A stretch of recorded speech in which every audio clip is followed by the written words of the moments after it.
ओम नमो भगवते वासुदेवाय नमः। ओम नमो भगवते वासुदेवाय नमः। बृहस्पतिवार व्रत कथा। बृहस्पति देव की व्रत की कथा। बृहस्पतिवार का व्रत करने से समस्त इच्छाएं पूरी होती हैं और बृहस्पति महाराज प्रसन्न होते हैं। धन, विद्या, पुत्र तथा मनोवांछित फल की प्राप्ति होती है। परिवार में सुख तथा शांति रहती है। इसलिए यह व्रत सर्वश्रेष्ठ और अति फलदायक है। यदि आप व्रत नहीं कर सकते तो बृहस्पतिवार के दिन इस कथा को सुनने मात्र से ही समस्त फलों की प्राप्ति होती है। बृहस्पतिवार के व्रत में केले का ही पूजन करें। कथा और पूजन के समय मन, कर्म और वचन से शुद्ध होकर मनोकामना पूरी होने के लिए बृहस्पति देव से प्रार्थना करें।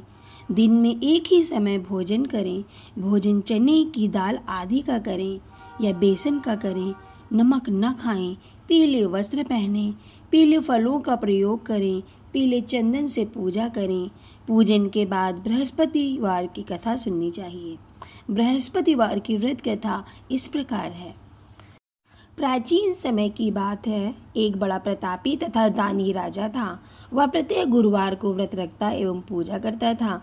यह बातें उसकी रानी को अच्छी न लगती।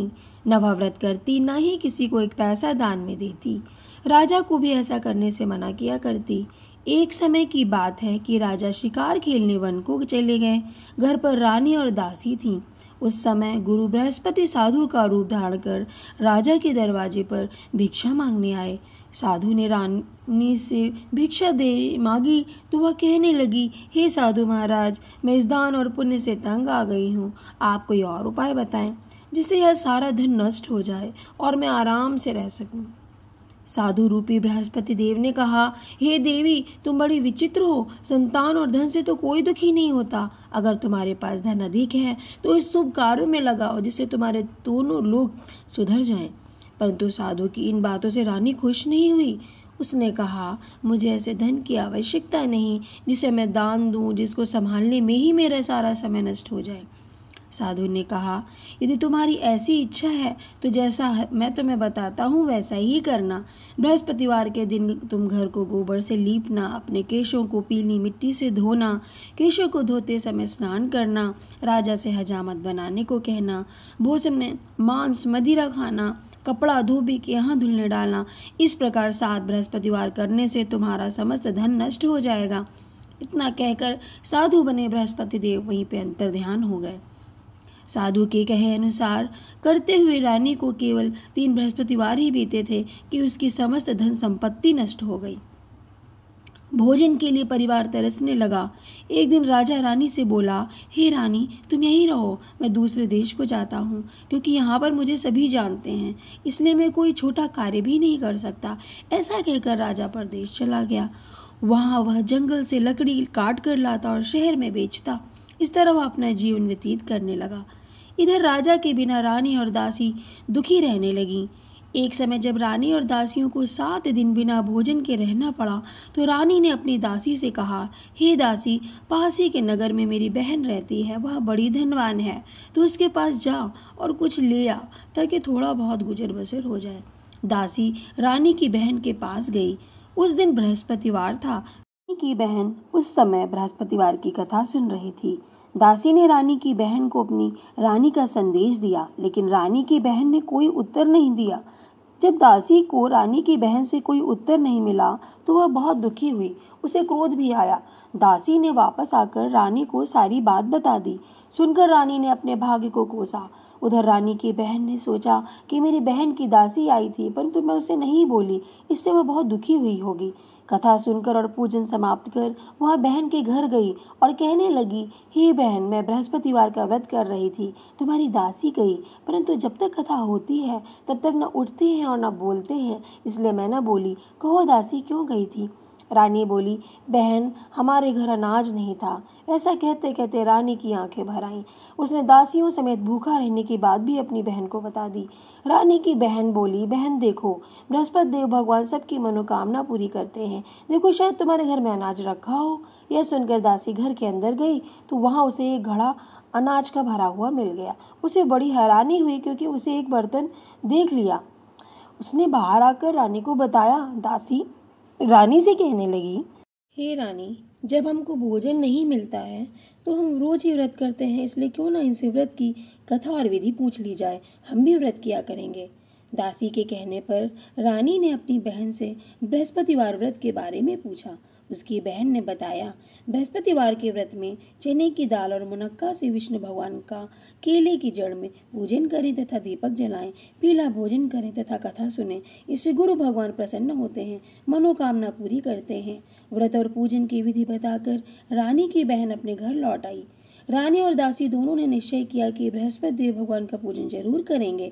7 रोज बाद जब बृहस्पतिवार आया तो उन्होंने व्रत रखा। गुड़साल में जाकर चना और गुड़ बीन लाई तथा उसकी दाल से केले की जड़ तथा विष्णु भगवान का पूजन किया। अब पीला भोजन कहाँ से आए? दोनों बड़ी दुखी हुई, परंतु उन्होंने व्रत किया था, इसलिए बृहस्पति देव भगवान प्रसन्न थे। एक साधारण व्यक्ति के रूप में वे 2 थालों में सुंदर पीला भोजन लेकर आए और दासी को देकर बोले, हे दासी, यह भोजन तुम्हारे लिए और तुम्हारी रानी के लिए है, इसे तुम दोनों ग्रहण करना। दासी भोजन पाकर बहुत प्रसन्न हुई। उसने रानी को सारी बात बताई। उसके बाद से वे प्रत्येक बृहस्पतिवार को गुरु भगवान का व्रत और पूजन करने लगी। बृहस्पति भगवान की कृपा से उनके पास धन हो गया, परंतु रानी फिर पहले की तरह आलस्य करने लगी। तब दासी बोली, देखो रानी, तुम पहले भी इस प्रकार का आलस्य करती थी, तुम्हें धन के रखने में कष्ट होता था, इस कारण सभी धन नष्ट हो गया। अब गुरु भगवान की कृपा से फिर से हमें धन प्राप्त हुआ है, तो तुम आलस्य क्यों हो रहा है? बड़ी मुसीबतों के बाद हमने यह धन पाया है, इसलिए हमें दान पुण्य करना चाहिए। अब तुम भूखे मनुष्यों को भोजन कराओ, प्याऊ लगवाओ, ब्राह्मणों को दान दो, कुआं तालाब बावड़ी आदि का निर्माण कराओ, मंदिर पाठशाला बनवाकर ज्ञान दो, कुमारी कन्याओं का विवाह करवाओ, अर्थात धन को शुभ कार्यों में खर्च करो, जिससे तुम्हारे कुल का यश बढ़े और स्वर्ग प्राप्त हो, पितर प्रसन्न होए। दासी की बात मानकर रानी शुभ कर्म करने लगी, उसका यश फैलने लगा। एक दिन रानी और दासी आपस में विचार करने लगी कि न जाने राजा किस दशा में होंगे, उनकी कोई खोज खबर भी नहीं है। उन्होंने श्रद्धा पूर्वक भगवान से प्रार्थना की कि राजा जहाँ कहीं भी हों शीघ्र वापस आ जाएं। उधर राजा परदेश में बहुत दुखी रहने लगा। वह प्रतिदिन जंगल से लकड़ी बीन कर लाता और उसे शहर में बेचकर अपने दुखी जीवन को बड़ी कठिनता से व्यतीत करता था। एक दिन दुखी होकर अपनी पुरानी बातों को याद करके वह रोने लगा और उदास हो गया। उसी समय राजा के पास बृहस्पति देव साधु के वेश में आकर बोले, हे लकड़हारे, तुम इस सुनसान जंगल में किस चिंता में बैठे हो, मुझे बतलाओ। यह सुन राजा के नेत्रों में जल भर आया। साधु की वंदना कर राजा ने अपनी संपूर्ण कहानी सुना दी। महात्मा दयालु होते हैं। वे राजा से बोले, हे राजा, तुम्हारी पत्नी ने बृहस्पति देव के प्रति अपराध किया था, जिसके कारण तुम्हारी यह दशा हुई है। अब तुम चिंता मत करो, भगवान तुम्हें पहले से अधिक धन देंगे। देखो, तुम्हारी पत्नी ने बृहस्पतिवार का व्रत प्रारंभ कर दिया है। अब तुम भी बृहस्पतिवार का व्रत करके चने की दाल व गुड़ जल के लोटे में डालकर केले का पूजन करो, फिर कथा कहो या सुनो, भगवान तुम्हारी सब मनोकामनाओं को पूरा करेंगे। साधु की बात सुनकर राजा बोला, हे प्रभु, लकड़ी बेचकर इतना पैसा नहीं मिलता कि मैं भोजन करने के उपरांत कुछ बचा सकूं। मैंने रात्रि में अपनी रानी को व्याकुल देखा है। मेरे पास कोई साधन नहीं है जिससे उसका समाचार मैं मंगा सकूं। फिर मैं कौन सी कहानी कहूं, यह भी मुझको मालूम नहीं है। साधु ने कहा, हे राजा, मन में बृहस्पति भगवान के पूजन व्रत का निश्चय करो, वे स्वयं तुम्हारे लिए कोई राह बना देंगे। बृहस्पतिवार के दिन तुम रोजाना की तरह लकड़ियां लेकर शहर में जाना, तुम्हें रोज से दुगना धन प्राप्त होगा, जिससे तुम भली भांति भोजन कर लोगे तथा बृहस्पति देव की पूजा का सामान भी आ जाएगा। जो तुमने बृहस्पतिवार की कहानी के बारे में पूछा है वह इस प्रकार है। प्राचीन काल में एक बहुत ही निर्धन ब्राह्मण था। उसके कोई संतान न थी। वह नित्य पूजा पाठ करता। उसकी स्त्री स्नान न करती और न किसी देवता का पूजन करती। इस कारण ब्राह्मण देवता बहुत दुखी रहते थे। भगवान की कृपा से ब्राह्मण के यहाँ एक कन्या उत्पन्न हुई। कन्या बड़ी होने लगी। प्रातः स्नान करके वह भगवान विष्णु का जप करती, बृहस्पतिवार का व्रत भी करने लगी। पूजा पाठ समाप्त कर पाठशाला जाती तो अपनी मुट्ठी में जौ भर के ले जाती और पाठशाला के मार्ग में डालती जाती। लौटते समय वही जौ स्वर्ण के हो जाते और उनको बीन कर घर ले आती। एक दिन वह बालिका सूप में सोने के जौ को फटक कर साफ कर रही थी। तभी उसकी माँ ने देख लिया और कहा, हे बेटी, सोने के जौ को फटकने के लिए सोने का सूप भी तो होना चाहिए। दूसरे दिन गुरुवार था। कन्या ने व्रत रखा और बृहस्पति देव से सोने का सूप देने की प्रार्थना की। बृहस्पति देव जी ने उसकी प्रार्थना स्वीकार कर ली। रोजाना की तरह वह कन्या जौ फैलाती हुई पाठशाला चली गई। पाठशाला से लौटकर जब वह जौ बीन रही थी तभी बृहस्पति देव की कृपा से उसे सोने का सूप मिला। उसे वह घर ले आई और उसे जौ साफ करने लगी, परंतु उसकी माँ का वही ढंग रहा। एक दिन की बात है, कन्या सोने के सूप में जब उन जौ को साफ कर रही थी, उस समय उस नगर का राजकुमार वहां से निकला। कन्या के रूप और कार्य को देखकर उस पर मोहित हो गया। राजमहल आकर वह भोजन तथा जल त्याग कर उदास होकर लेट गया। राजा को जब राजकुमार तथा अन्न जल त्यागने का समाचार ज्ञात हुआ तो अपने मंत्रियों के साथ वह अपने पुत्र के पास गया और उसके उदास होने का कारण पूछा। राजकुमार ने राजा को उस लड़की के घर का पता भी बता दिया। मंत्री उस लड़की के घर गया। मंत्री ने ब्राह्मण के समक्ष राजा की ओर से निवेदन किया। कुछ ही दिन बाद ब्राह्मण की कन्या का विवाह राजकुमार के साथ संपन्न हो गया। कन्या के घर से जाते ही ब्राह्मण के घर में पहले की भांति गरीबी का निवास हो गया। एक दिन दुखी होकर ब्राह्मण अपनी पुत्री से मिलने गए। बेटी ने पिता की अवस्था को देखा और अपनी माँ का हाल पूछा। ब्राह्मण ने सभी हाल कह सुनाया। कन्या ने बहुत सा धन देकर अपने पिता को विदा कर दिया, लेकिन कुछ दिन बाद फिर वही हाल हो गया। ब्राह्मण फिर अपनी कन्या के यहाँ गया और सभी हाल कहते हुए पुत्री बोली, हे पिताजी, आप माताजी को यहाँ लिवा लाओ, मैं उन्हें वह विधि बता दूंगी जिससे गरीबी दूर हो जाएगी। ब्राह्मण देवता अपनी स्त्री के साथ लेकर पहुंचे और पुत्री के पास राजमहल पहुंचे तो अपनी पुत्री अपनी माँ को समझाने लगी, हे माँ, तुम प्रातः काल स्नान आदि करके विष्णु भगवान का पूजन करो तो सब दरिद्रता दूर हो जाएगी। परंतु उसकी माँ ने एक भी बात नहीं मानी। वह प्रातःकाल उठकर अपनी पुत्री की बच्चों की जूठन को खा लेती थी। एक दिन उसकी पुत्री को भी बहुत गुस्सा आया। उसने अपनी माँ को एक कोठरी में बंद कर दिया। प्रातःकाल उसे निकाला, फिर स्नान आदि करा के पूजा पाठ करवाया तो उसकी माँ की बुद्धि भी ठीक हो गई। इसके बाद वह नियम से पूजा पाठ करने लगी और प्रत्येक बृहस्पतिवार को व्रत करने लगी। इस व्रत के प्रभाव से मृत्यु के बाद वह स्वर्ग को गई। वह ब्राह्मण देवता भी सुखपूर्वक इस लोक का सुख भोग कर स्वर्ग को प्राप्त हुए। इस तरह कहानी कहकर साधु बने देवता वहां से लोप हो गए। धीरे धीरे समय व्यतीत होने पर फिर बृहस्पतिवार का दिन आया। राजा जंगल से लकड़ी काटकर शहर में बेचने गया। उसे उस दिन और दिनों से अधिक धन मिला। राजा ने चना गुड़ आदि लाकर बृहस्पतिवार का व्रत किया। उस दिन से उसके सभी क्लेश दूर हो गए। परंतु जब अगले गुरुवार का दिन आया तो वह बृहस्पतिवार का व्रत करना भूल गया। इस कारण बृहस्पति भगवान नाराज हो गए। उस दिन उस नगर के राजा ने विशाल यज्ञ का आयोजन किया तथा अपने समस्त राज्य में घोषणा करा दी कि सभी लोग मेरे यहाँ भोजन करने आवें, किसी के घर चूल्हा न जले। इस आज्ञा को जो न मानेगा उसके लिए फांसी की सजा दे दी जाएगी। राजा की आज्ञा अनुसार राज्य के सभी वासी राजा के भोज में सम्मिलित हुए, लेकिन लकड़हारा कुछ देर से पहुंचा, इसलिए राजा उसको अपने साथ महल ले गए। जब राजा लकड़हारे को भोजन करा रहे थे तो रानी की दृष्टि उस खूंटी पर पड़ी जिस पर उसका हार लटका हुआ था। उसे हार खूंटी पर लटका दिखाई नहीं दिया। रानी को निश्चय हो गया कि यह हार मेरा इसी लकड़हारे ने चुरा लिया है। उसी समय सैनिक बुलवाकर उसको जेल में डलवा दिया। लकड़हारा जेल में विचार करने लगा कि न जाने कौन से पूर्व जन्म के कर्म से मुझे यह दुख प्राप्त हुआ है, और जंगल में मिले उस साधु को याद करने लगा। तत्काल बृहस्पति देव साधु के रूप में प्रकट हो गए और कहने लगे, अरे मूर्ख, तूने बृहस्पति देवता की कथा नहीं की, उसी कारण से तुझे दुख प्राप्त हुआ है। अब चिंता मत कर, बृहस्पतिवार के दिन जेल खाने के दरवाजे पर 4 पैसे पड़े मिलेंगे, उनसे तू बृहस्पतिवार की पूजा करना तो तेरे सभी कष्ट दूर हो जाएंगे। अगले बृहस्पतिवार उसे जेल के दरवाजे पर 4 पैसे पड़े मिले। राजा ने पूजा का सामान मंगवाकर कथा कही और प्रसाद बांटा। उसी रात्रि में बृहस्पति देव ने उस नगर के राजा को स्वप्न में कहा, हे राजा, तूने जिसे जेल में बंद कर दिया है उसे कल छोड़ देना, वह निर्दोष है। राजा प्रातःकाल उठा और खूंटी पर हार लटका देखकर लकड़हारे को बुलाकर क्षमा मांगी तथा राजा को योग्य सुंदर वस्त्र आभूषण भेंट कर उससे विदा किया। गुरुदेव की आज्ञा अनुसार राजा अपने नगर को चल दिया। राजा जब नगर के निकट पहुंचा तो उसे बड़ा ही आश्चर्य हुआ। नगर में पहले से अधिक बाग, तालाब, कुएं तथा बहुत सी धर्मशालाएं, मंदिर आदि बने हुए थे।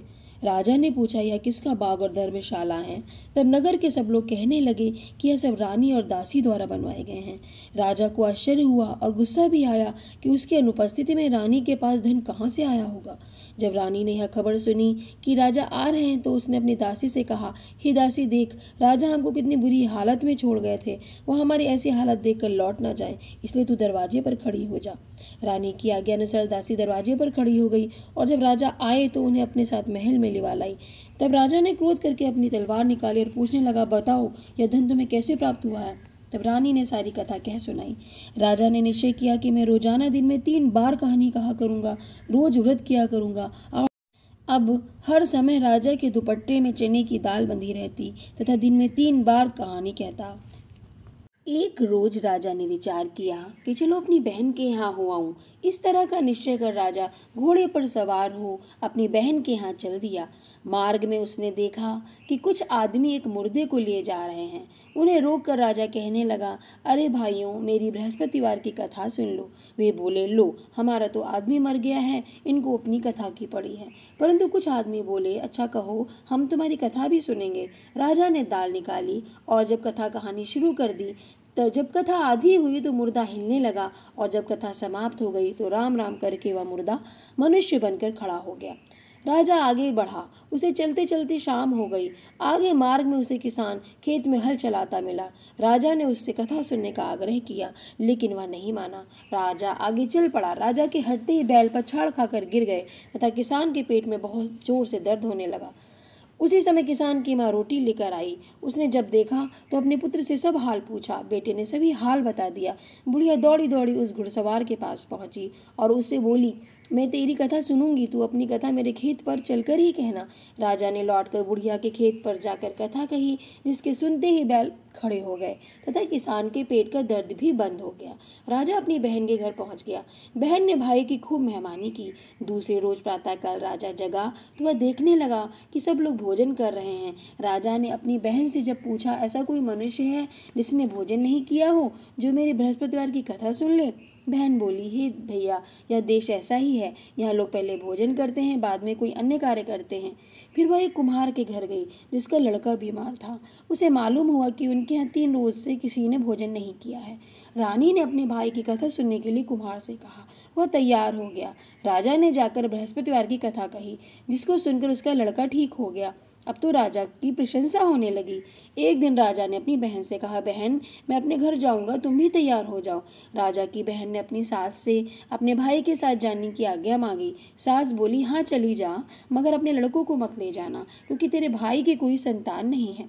बहन ने अपने भाई से कहा, भैया, मैं तो चलूंगी, परंतु कोई बालक नहीं जाएगा। अपनी बहन को भी छोड़कर दुखी मन से राजा अपने नगर को लौट आया। राजा ने अपनी रानी से सारी कथा बताई और बिना भोजन किए वह सैया पर लेट गया। रानी बोली, हे प्रभु, बृहस्पति देव ने हमें सब कुछ दिया है, हमें संतान अवश्य देंगे। उसी रात बृहस्पति देव ने राजा को स्वप्न में कहा, हे राजा, उठ, सभी सोच को त्याग दे, तेरी रानी गर्भवती है। राजा को यह जानकर बड़ी खुशी हुई। 9वें महीने रानी के गर्भ से एक सुंदर पुत्र पैदा हुआ। तब राजा बोला, हे रानी, स्त्री बिना भोजन के रह सकती है, परंतु बिना कहे नहीं रह सकती। जब मेरी बहन आए तो तुम उससे कुछ मत कहना। रानी ने हाँ कह दी। जब राजा की बहन ने यह शुभ समाचार सुना तो वह बहुत खुश हुई तथा बधाई लेकर अपने भाई के यहाँ आई। रानी ने तब उसे आने का उलाहना दिया। जब अब भाई अपने साथ ला रहे थे तब टाल गई, उनके साथ ना आई और आज अपने आप ही भागी भागी बिना बुलाए आ गई है। तो राजा की बहन बोली, भाई, मैं अगर इस प्रकार ना कहती तो तुम्हें घर में औलाद कैसे मिलती? बृहस्पति देव सभी कामनाएं पूरी करते हैं। जो सद्भावना पूर्वक बृहस्पतिवार का व्रत करता है, कथा पढ़ता है अथवा सुनता है और दूसरों को सुनाता है, बृहस्पति देव उसकी सभी मनोकामनाएं पूरी करती हैं, उनकी सदैव रक्षा करते हैं। जो संसार में सद्भावना से बृहस्पति भगवान का पूजन एवं व्रत सच्चे हृदय से करते हैं, उनकी सभी मनोकामनाएं पूरी होती हैं। जैसी सच्ची भावना से रानी और राजा ने बृहस्पति देव की कथा का गुणगान किया तो उनकी सभी इच्छाएं बृहस्पति देव जी ने पूरी की। अनजाने में भी बृहस्पति देव की उपेक्षा न करें, ऐसा करने से सुख शांति नष्ट हो जाती है। इसलिए सबको कथा सुनने के बाद प्रसाद लेकर जाना चाहिए। हृदय से उनका मनन करते हुए जयकारा बोलना चाहिए। इति श्री बृहस्पतिवार व्रत कथा संपूर्ण। ओम जय बृहस्पति देवा, स्वामी जय बृहस्पति देवा। छिन छिन भोग लगाऊं, कदली फल मेवा। ओम जय बृहस्पति देवा। तुम पूर्ण परमात्मा, तुम अंतर्यामी, जगत पिता जगदीश्वर, तुम सबके स्वामी। ओम जय बृहस्पति देवा। चरणामृत निज निर्मल, सब पातक हरता, सकल मनोरथ दायक, कृपा करो भरता। ओम जय बृहस्पति देवा। तन मन धन अर्पण कर जो जन शरण पड़े, प्रभु प्रगट तब होकर आकर द्वार खड़े। ओम जय बृहस्पति देवा। दीन दयाल दयानिधि भक्त न हितकारी, पाप दोष सब हरता भव बंधन हारी। ओम जय बृहस्पति देवा। सकल मनोरथ दायक सब संशय हारो, विषय विकार मिटाओ संतन सुखकारी। ओम जय बृहस्पति देवा। जो कोई आरती तेरी प्रेम सहित गावे, ज्येष्ठानंद बंद सो निश्चय पावे। ओम जय बृहस्पति देवा। ओम जय बृहस्पति देवा। स्वामी जय बृहस्पति देवा। छिन छिन भोग लगाऊं कदली फल मेवा। ओम जय बृहस्पति देवा। सब बोलो विष्णु भगवान की जय, बृहस्पति भगवान की जय। बृहस्पति भगवान का एकाक्षरी बीज मंत्र 11 बार बोलेंगे। ओम ब्रह्म बृहस्पतये नमः। ओम ब्रह्म बृहस्पतये नमः। ओम ब्रह्म बृहस्पतये नमः।